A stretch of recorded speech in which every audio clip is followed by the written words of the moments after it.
تعالوا بقى نعمل أسهل وأجمل وأطعم صينية بطاطس بالفراخ. ويا سلام بقى مع شوية ملوخية ورز بسمتي.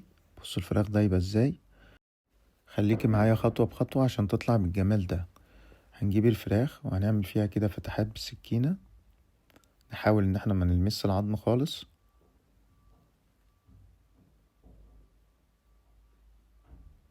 هنضم الفراخ كده بايدينا علشان اللحم بتاعها يبرز شوية عشان اعرف اعمل فيه فتحات وما اجيش عند العظم. تعالوا بقى نعمل التتبيلة. هحط كوبايتين زبادي وعصير 2 ليمونة، شوية زيت زيتون ومعلقة صلصة.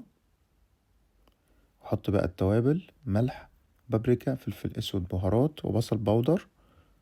اقلب كل ده.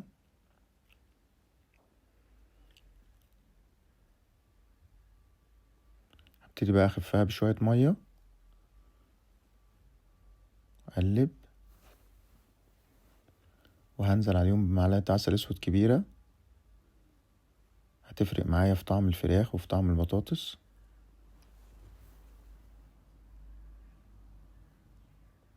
اديها تقليبة كده عشان كل المكونات تنسجم مع بعض.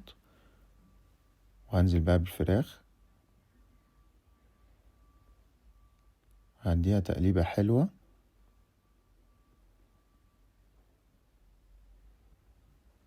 نسيبها كده في التلاجة من 2 ل6 ساعات. تعالوا بقى نجهز الصينية. هقطع يا جماعة البطاطس شرايح بنفس الحجم ده، لا أكبر ولا أصغر، علشان تاخد سوا معايا سهل وتبقى جميلة. والبصل كذلك هقطعه حلقات.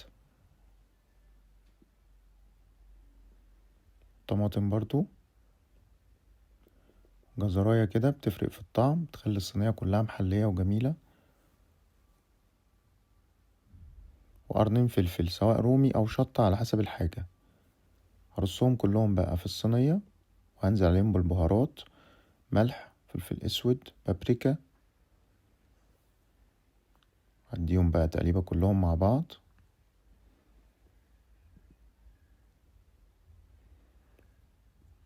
وهنزل عليهم بالفراخ.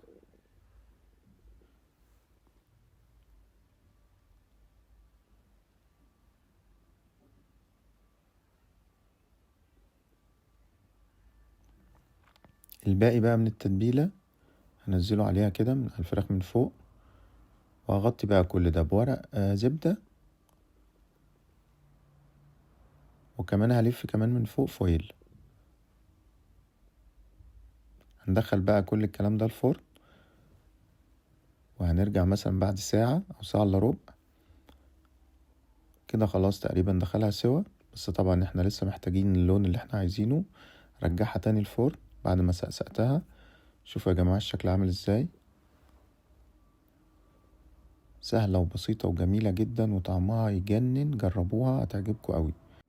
ويا رب اكون فدتكم. مستني رأيكم في التعليقات، وما تنسوش تدعمونا بلايك واشتراك عشان تفضل وصفاتنا توصل لكم.